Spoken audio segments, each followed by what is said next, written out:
Virat Kohli's innings, just a supreme innings by this gentleman one more time, and he's got fans on both sides of the border. Oh yeah, you know, people appreciate what he does.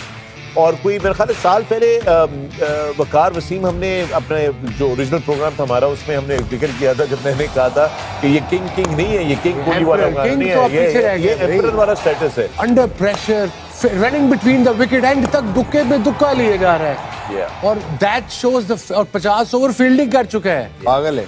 हाँ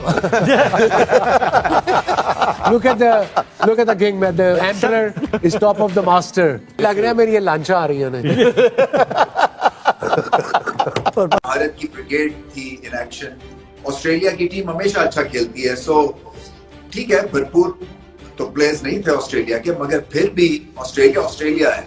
लेकिन फिर भी Australia ने इनको पकड़ा और पकड़ के मुश्किल सिचुएशन में डाला हिंदुस्तान को, और वहाँ पे उसने इतनी ज़बरदस्त इनिंग्स खेली। यहाँ पे अगेन आपको ये मानना पड़ेगा हिंदुस्तान का कैरेक्टर वाज अमेजिंग, और यहाँ पे इन्होंने ऑस्ट्रेलिया को पकड़ा। मैंने कहा यार देखना ये कम बैक करेंगे बीच में और ये मारेंगे ऑस्ट्रेलिया को और ये रगड़ा लगाएंगे, और वही हो गया। इंडिया इनके मत्थे लग गया। इंडिया बेसिकली ऑस्ट्रेलिया के मत्थे लग गया। ये हमारे इस्लामाबाद या पिंडी या पंजाब में ज़बान में मत्थे लगने ना कि सर पड़ जाना, तो ये मत्थे लग गया इंडिया इनके ऑस्ट्रेलिया के।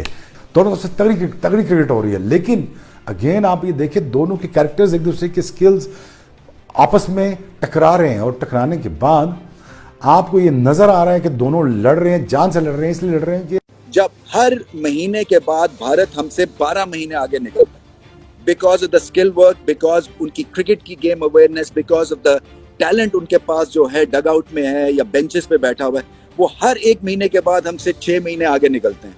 और हम उस वक्त अफसोस खाते हैं जब हम हार जाते हैं, क्योंकि हमने कोई काम ही नहीं किया हुआ ना। जिस तरह टीम इंडिया ने खेला है, जिस तरह की बॉलिंग की है, 3 बैटर्स भरपूर और फिर 3 बॉलर्स भरपूर, किसी को इजी ना लेना और उस रिदम में कोई भी आएगा लपेटे में आ जाएगा। सो ये अनस्टॉपेबल है भारत। देखिए जिस मर्जी को खिलाए वो चाहे लूले लंगड़े को खिला दे, इन्होंने जीतना ही लेकिन अगर रोहित शर्मा की आप बात सुने, जब भी वो प्रेस कॉन्फ्रेंस जब कोहली से स्कोर नहीं हो रहा था तो वो सवाल करते थे जी कितना चांस देना, और तो वो कहते उसके बारे में पूछ रहे हो, वो इस तरह का जवाब देता था। कोहली के बारे में ये बात कर रहे हैं, ये मैं अक्सर सुनी उसकी बात।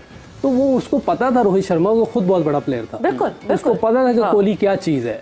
तो ठीक है, डिसीजन तो बड़ों ने ले लिया। अगर उसको कप्तानी से उन्होंने हटाया है तो रोहित को जिसने बनाया वो बड़ों का डिसीजन था। तो आप कंसिस्टेंट परफॉर्मेंस देखें आप इंडिया की, कितनी जबरदस्त मुझे नजर आ रही है। ये जो बीसीसीआई की जो कंसिस्टेंट एक प्लानिंग थी उसकी वजह से ये जीते। कंसिस्टेंट प्लानिंग क्या होती है? अगर कोई भी हेड कोच बन गया उसको पूरा टाइम दिया। मैंने नहीं कभी देखा या सुना कि अगर कोई इंडियन टीम का सिलेक्टर है, कोई भी चेयरमैन आता है, पहली तो बात चेयरमैन मतलब यानी ऐसा आता ही नहीं जो मेरिट पे ना हो, सारे वो नीचे से सिस्टम से उठ के आते हैं, ठीक है, उनके चेयरमैन। ऐसा नहीं होता कि जो गवर्नमेंट इंडिया की आती है वो वजीर आजम उठा के चेयरमैन बना देता है, ऐसा नहीं होता। जो भी बीसीसीआई का चेयरमैन आया उसने कभी भी कप्तान को नहीं छेड़ा, कभी भी उसने सिलेक्टर्स को नहीं छेड़ा, कभी भी उसने हेड कोच किसी को नहीं छेड़ा। से मोहम्मद शमी ने 10 ओवर किया, 48 रन दिए, 3 खिलाड़ियों को आउट किया। हार्दिक पांड्या महंगे साबित हुए, 5.3 ओवर में 40 रन दिए, 1 खिलाड़ी उन्होंने आउट किया। कुलदीप यादव 8 ओवर में 40 रन दिए, कोई खिलाड़ी आउट नहीं कर सके। वरुण चक्रवर्ती पिछले मैच में 5 लिया था उन्होंने, इस मैच में भी 2 खिलाड़ियों को आउट किया और 49 रन उन्होंने कंसीड किया अपने 10 ओवर में। अक्षर पटेल ने 8 ओवर किया, 43 रन दिए, 1 खिलाड़ी को आउट किया। और रविंद्र जडेजा ने भी 8 ओवर किए, 40 रन दिए, 2 खिलाड़ी को आउट किया। तो ये फ्लेक्सिबिलिटी है रोहित शर्मा के पास के 5 उनके पास हमेशा से ही 6 बॉलर्स उनके पास हमेशा से बॉलिंग ऑप्शंस रहते हैं। 4 आज स्पिनर्स उन्होंने आज दोबारा से खिलाए थे, पिछले मैच में भी 4 स्पिनर खेले थे। न्यूजीलैंड को पकड़ लिया था उन्होंने और आज ऑस्ट्रेलिया को भी बड़ा स्कोर करने से रोका और चेज किया इस टोटल को। रोहित शर्मा कैप्टन 29 गेंदों में 28 रन चलते बने। शुभमन गिल 11 गेंदों पे 8 रन बनाकर आउट हो गए। एक वक्त में इंडिया की टीम बहुत ज्यादा मुश्किल का शिकार लग रही थी, जब 8 ओवर में 43 स्कोर पर 2 खिलाड़ी आउट हो चुके थे। वहां पे लग रहा था कि इंडिया की टीम अब शायद नहीं